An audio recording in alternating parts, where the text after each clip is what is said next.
अजिंक्य मृत्यू सकल जगाला, परी त्यालाही जिंकून आला. अजिंक्य मृत्यू सकल जगाला, परी त्यालाही जिंकून आला. प्रेमनिधी तो मम दुबईचा, प्रेमनिधी तो मम दुबईचा. आज पुढे रमला, आज मी ख्रिस्त पाहिला, आज मी ख्रिस्त पाहिला. प्रभू येशू ख्रिस्ताच्या सर्वश्रेष्ठ नामात आपणांस अभिवादन. पवित्र शास्त्र बायबलमध्ये यशायाच्या 45व्या अध्यायातील 8व्या वचनामध्ये असे म्हटले आहे, हे आकाशावरून वृष्टी कर, आभाळ धार्मिकतेचा पाऊस पाडव, पृथ्वी उकलव, तारण व धार्मिकता ही प्रफुल्लित होत, ती एकत्र उगवत, मी परमेश्वर ह्याचा उत्पन्न करता आहे. उकलणे म्हणजेच उघडणे अथवा दुभागणे.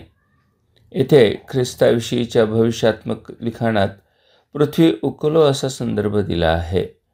ख्रिस्त भूतलावर असताना प्रवचनादरम्यान म्हणाला होता, मी तुम्हास खचित खचित सांगतो, गव्हाचा दाणा जमिनीत पडून मेला नाही, तर तो एकटाच पडून राहतो, आणि मेला तर बहुत पीक देतो. वास्तविक ख्रिस्त स्वतःच्या मरण व पुनरुत्थानासंदर्भात बोलत होता. गव्हाचा जमिनीत टाकलेला दाणा जमीन उकलून बाहेर येतो व नवीन जीवनाची ग्वाही देतो. प्रभू येशू ख्रिस्त मानवांच्या पापांसाठी वधस्तंभावर मरण पावला व त्याला जमिनीत पुरले गेले. मात्र गव्हाचा अंकुर जसा जमीन उकलून बाहेर येतो, तसा ख्रिस्तही तिसऱ्याच दिवशी कबरेतून बाहेर आला व त्याने जीवनाची ग्वाही दिली. तो शारीरिक जीवनाची नव्हे तर आत्म्याच्या सार्वकालिक जीवनाची खात्री देतो.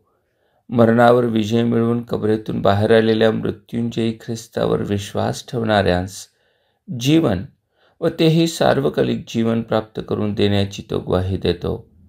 आपणही मृत्युंजयी ख्रिस्तावर विश्वास ठेवून सार्वकालिक जीवन प्राप्त करावे म्हणून देवाचे वचन आपल्या अंतःकरणाशी बोलो. परमेश्वर आपणास सहाय्य करो. धन्यवाद. आज मी ख्रिस्त पाहिला, आज मी ख्रिस्त पाहिला, आज मी ख्रिस्त पाहिला.